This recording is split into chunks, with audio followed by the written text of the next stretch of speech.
इबलीस की नस्ल की इब्तदा जिस जिन से हुई उसका नाम तारानोस कहा जाता है। तारानोस इबलीस से 1,44,000 साल कबल दुनिया पे मौजूद था। तारानोस की नस्ल तेजी से बढ़ी क्योंकि उन पे मौत तारी नहीं होती थी और ना बीमारी लगती थी।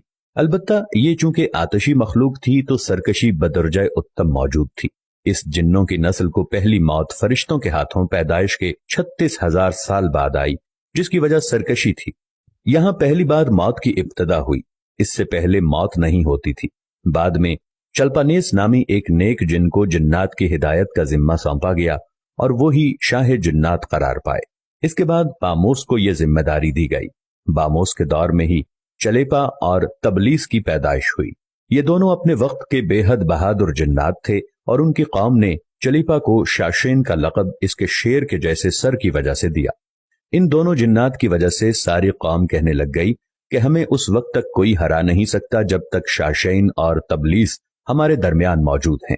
इन दोनों की वजह से कौम के जिन्नात आसमान तक रसाई करने लगे और तीसरे आसमान पर जाकर शरारत कराते थे। ऐसे में हुक्म इलाही से फरिश्तों ने उन पर हमला किया और इबरतनाक शिकस्त दी। इसी दौरान जब इजराइल अलैहिस्सलाम को इबलीस ने देखा तो सजदे में गिर गया। इबलीस शुरू ही से एक नडिर और ज़हीन बच्चा था। उसमें बाप की बहादुरी और मां की मक्कारी कूट कूट कर भरी हुई थी। उसने मलाइका के साथ जाकर तौबा का बाकायदा ऐलान किया और फिर फरिश्तों से फैज़ इल्म हासिल करने लगा।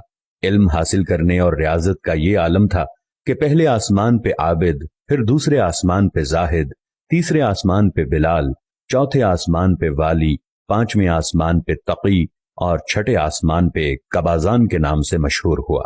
ये वो वक्त था जब ये फरिश्तों को सिखाता था। सातवें आसमान पे इबलीस बुक़्क़ाए नूर में रहा। हफ्त अफलाक के सब मलाइका का मुअल्लिम करार दिया गया। यहां तक पहुंचकर इबलीस ने अपनी आजजी और रियाजत की इंतहा कर दी। कमोबेश इबलीस ने 14,000 साल अर्श का तवाफ किया। यहां उसने फरिश्तों में उस्ताद सरदार अजाजील के नाम से शोहरत पाई। कमोबेश 30,000 साल मुकर्रबीन फरिश्तों का उस्ताद रहा। इबलीस के दरसोबाज की मियाद कमोबेश 20,000 साल है। फरिश्तों के साथ क़याम की मुद्दत कमोबेश 80,000 साल है। इबलीस को हुक्म हुआ कि दारोगाए जन्नत रिजवान की मुआवनत करो और अहले जन्नत फरिश्तों को अपने इल्म फजल से बहरावर करो। यूं इबलीस को जन्नत में दाखिले का परवाना मिल गया और जन्नत में भी अपने इल्म से दारोगाए जन्नत रिजवान को सैराब किया और यूं जन्नत और रिजवान की कुंजियां इबलीस के पास रहीं। रिवायत के मुताबिक इबलीस 40,000 साल तक ये फर्ज खजानची अंजाम देता रहा। यही वो मकाम आला तरीन जन्नत रिजवान ही था जहां इबलीस ने पहली बार बादशाहत के ख्वाब देखने शुरू किए। उस वक्त इबलीस के पास हफ्त इक़लीम, अफलाक, जन्नत और दोज़ख सबका इख्तियार था और उसने चप्पे चप्पे पे सजदे किए थे। मगर यहाँ पे इबलीस आजजी से पहली बार भटका और खुद को बादशाह बनाने और रब बन जाने के ख्वाब देखना शुरू किए। कई मलाइका के सामने रबूबियत की बाबत बात भी की, मगर मलाइका के इनकार के सबब चुप हो गया और यूं निजाम चलता रहा। मगर इस सब से अल्लाह ताला की जात बेखबर न थी। फिर आदम अलैहिस्सलाम की तख्लीक का मरहला आया जिसके कुरान मजीद में वाक़यात बयान हुए हैं। इबलीस आदम अलैहिस्सलाम को जुज मरहलावार मुख्तलिफ अक़साम की मट्टी से तख्लीक होता देखता रहा और चुप रहा। मगर जैसे ही उसे ये मालूम हुआ कि ये आदम अलैहिस्सलाम अल्लाह ताला के नायब हैं तो उसने वावेला किया, इबादत और इताअत का वास्ता दिया। फिर तंज किया कि मुझ जितनी इबादत किसने की, और आदम अलैहिस्सलाम को सजदा करने से इनकारी हो गया। तब अल्लाह ताला ने कहा, निकल जा शैतान मरदूद। लानती करार पाने के बाद इबलीस ने अपनी इबादत और रियाजत का रब्बे करीम से एवज मांगा, जिस पर अल्लाह ताला ने इबलीस को एक वक्त मालूम तक मोहलत फराहम की, जिस पर इबलीस ने औलाद आदम को सिराते मुस्तकीम से भटकाकर अपना पैरोकार बनाने का दावा किया, जिस पर रब्बे करीम ने फरमाया कि जो मुत्तकी और परहेजगार होंगे तो उनको गुमराह तू नहीं कर पाएगा। इबलीस के इस लानती काम में उसके 5 साथी हैं। नंबर 1, सबर। इसके इख्तियार में मुसीबतों का कारोबार है, जिसमें लोग हाय वावेला करते हैं, गिरेबान फाड़ते हैं, मुंह पे तमाचे मारते हैं और जाहिलियत के नारे लगाते हैं। नंबर 2, और ये लोगों को बदी का मुर्तकब करता है और बदी को लोगों पे अच्छा और पसंदीदा करके दिखाता है। नंबर 3, मसव्वत। ये किज़्ब, झूठ और दरोग पे मामूर है, जिसे लोग कान लगाकर सुने।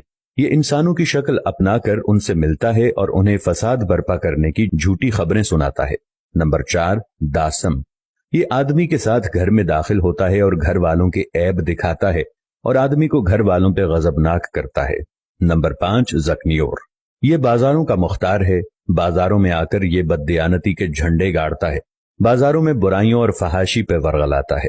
ابلیس کا آدم علیہ السلام کو سجدے سے انکار کا جزیہ حسد تھا کہ جس نے اسے مجبور کیا کہ میری جگہ آدم یعنی خاک کو کیوں ملی۔